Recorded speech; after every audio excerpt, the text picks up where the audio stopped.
Dios te bendiga una vez más. Bienvenida, bienvenido a tu espacio Caminando con Jesús. Somos las hijas del Rey y te damos la más cordial bienvenida.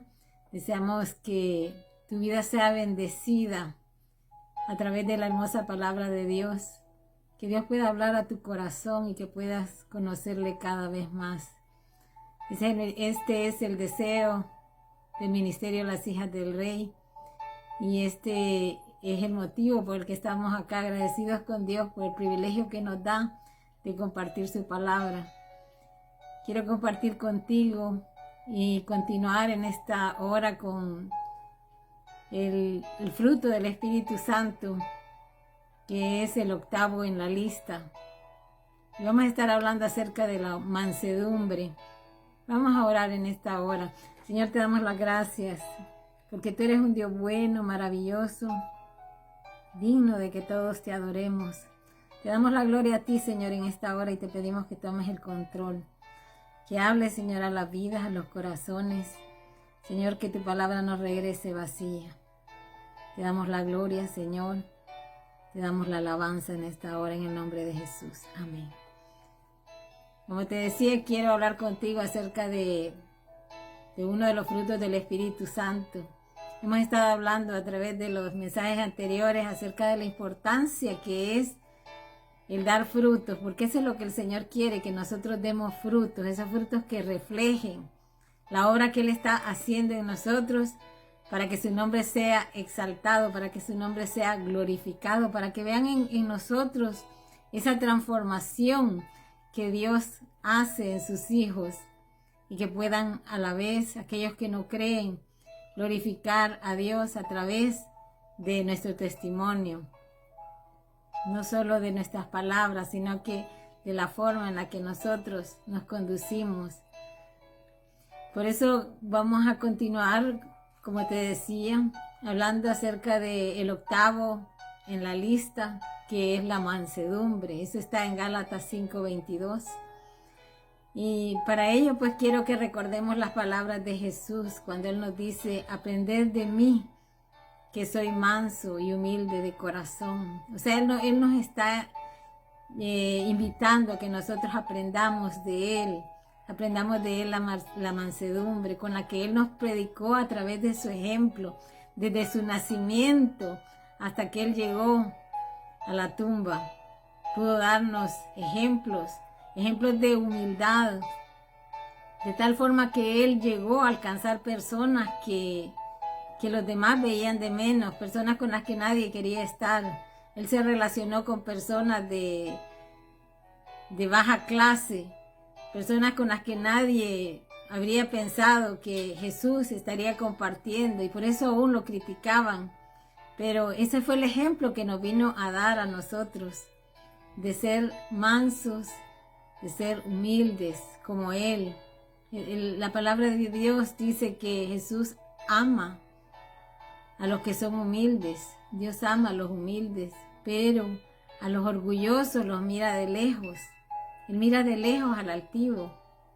Y fíjate que en la Biblia hay una historia, en el libro de Daniel, en los capítulos 3 y 4, acerca de un rey muy famoso, muy conocido durante el imperio babilónico.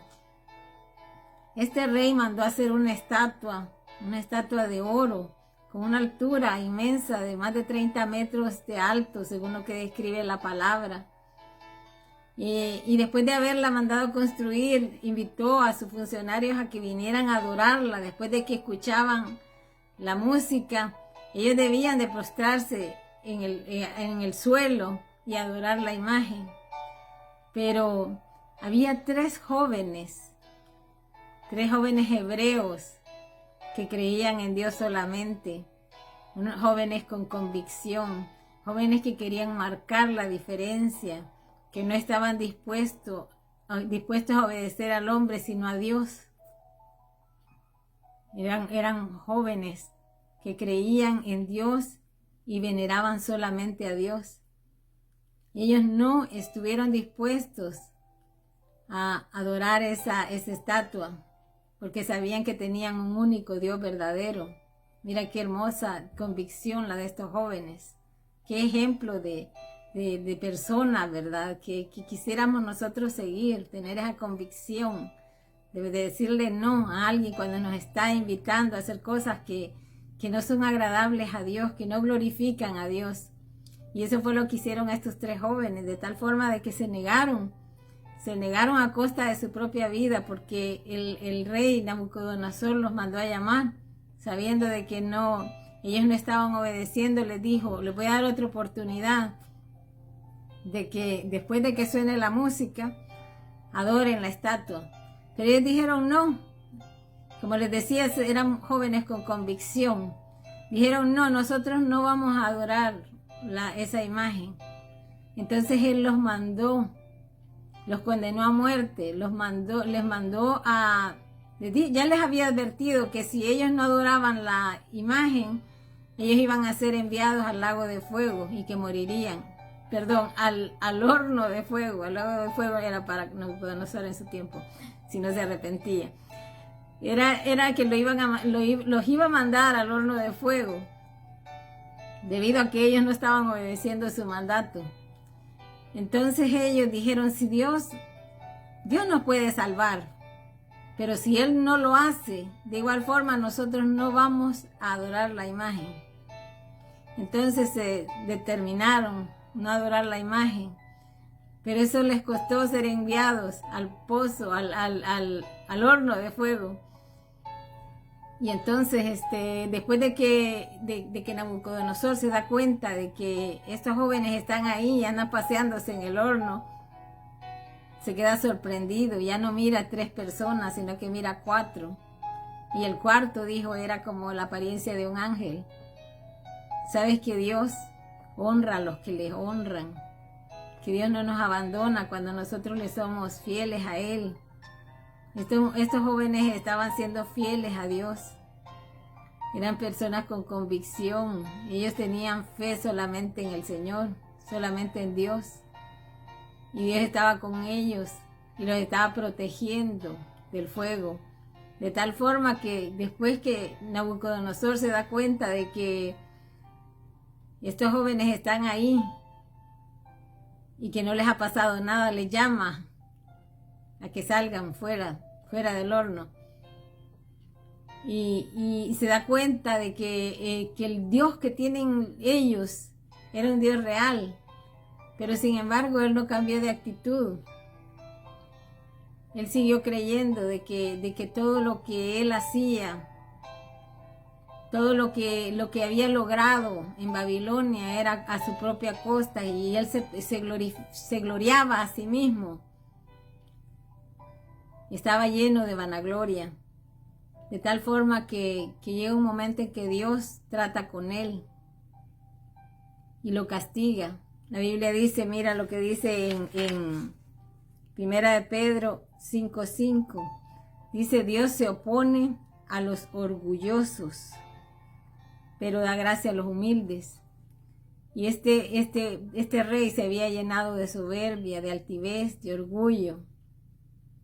Y de tal forma de que él mandó a que calentaran el horno 7 veces más para poder terminar con los jóvenes que no quisieron obedecer. Pero debido a eso, debido a su soberbia, debido a que él creía de que todo lo que él había logrado era por su capacidad, porque él era un hombre brillante, él no quiso admitir en ningún momento que Dios era el que daba todo. Pero entonces Dios, como te decía, lo castigó. Ahí le dice que después del orgullo, después de la altivez, viene la caída.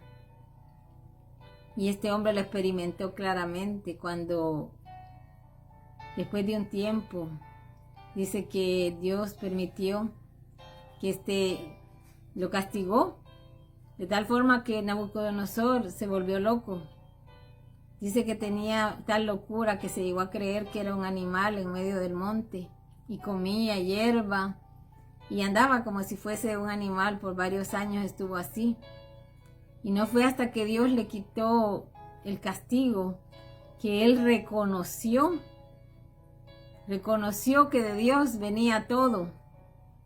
Y mira lo que expresa en el versículo 37 del capítulo 4. Ya era un hombre ya que había aprendido la lección que Dios le había dado. Después de que él tuvo que experimentar la caída, después de su soberbia. Dijo en el versículo 37 del capítulo 4, alabo, ahora pues yo, Nabucodonosor, alabo, honro y glorifico al Rey del cielo, porque todo lo que hace es verdadero y justo y puede humillar a los que se creen importantes. Mira qué declaración y mira qué transformación la que él estaba expresando a través de sus palabras, cómo él había comprendido de que de Dios venía todo y que debido a su arrogancia, debido a su soberbia, él había tenido que llegar a ese punto, pero que ahora que había reconocido a Dios, que había reconocido que lo que él tenía y lo que él había logrado para levantar el imperio de Babilonia había sido porque Dios, la mano de Dios había estado con él. Y fue entonces que encontró gracia delante de él.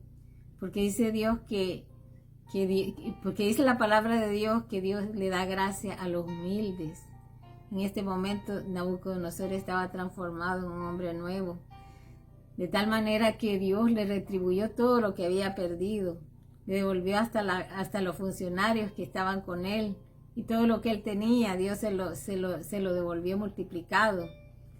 Sabes que Dios, eso es lo que Dios desea de nuestras vidas. Dios quiere que nosotros demos ese fruto de la humildad. No es cierto que nos cuesta tanto. Nos cuesta tanto, la verdad, porque somos seres humanos. Porque estamos llenos a veces de orgullo por diferentes razones. A veces por lo que tenemos. Creemos que lo que tenemos lo alcanzamos por nuestras propias habilidades, por nuestro propio esfuerzo. Fíjate que estaba leyendo algunos ejemplos que denotan que hay orgullo en nuestro corazón. Y quiero que le pongas atención. Es una lista que encontré que me parece muy interesante. Dice que cuando te ofrecen ayuda y tú no la recibes por orgullo, tú dices, no, yo no necesito la ayuda de nadie. A veces tú le puedes dar algo a alguien y esa persona no te recibe lo que tú le das porque cree que se lo das por lástima. En realidad, cuando tú quieres nada más es hacer lo que Dios te manda que hagas. Pero tú no lo miras así porque hay orgullo, hay altivez en tu corazón. Eso es orgullo. También cuando nos creemos superiores a alguien, porque tenemos una posición en un trabajo, miramos a los demás, los miramos como personas inferiores. También cuando pensamos que siempre tenemos la razón. Mira, esto no puede pasar con frecuencia, ¿verdad? Porque nos es difícil a veces admitir que nos hemos equivocado. Y eso también es orgullo. Cuando no escuchamos los consejos de otros. Cuando pensamos que nosotros lo sabemos todo y que no necesitamos el consejo de nadie más. Eso también es orgullo. Cuando no dejamos que otro hable. A veces nos encontramos con personas que empiezan a conversar y no nos dan oportunidad de hablar para nada. Eso también dice que es orgullo. Y expresiones como, si no fuera por mí, gracias a mí, nadie me diga lo que tengo que hacer. ¿No es cierto que a veces son expresiones y situaciones que nos pasan a nosotros en nuestra vida, en la que podemos caer? Y esas son muestras de orgullo en nuestro corazón. Y a veces no nos damos cuenta. A veces pasan las cosas y no reaccionamos, no sabemos que es el orgullo el que nos está gobernando. Pero a Dios no le agradan esas actitudes y por eso nos hace un llamado a que nosotros seamos humildes de corazón. Y la verdad es que no sería posible sin la ayuda de Dios, sin la ayuda de su Santo Espíritu que nos ayuda a dar frutos. Y ese es uno de los frutos, el fruto de la mansedumbre. Recordemos las palabras de Jesús cuando nos dijo: aprended de mí, que soy manso y humilde de corazón, porque nosotros queremos agradar a Dios, porque queremos estar cerca de Dios. Te dejo con esta reflexión y te mando un abrazo. Deseo que Dios te bendiga, que te guarde y que te ayude a crecer en la gracia. Que los frutos del Espíritu Santo llenen tu corazón día a día. Hasta luego, Dios te bendiga.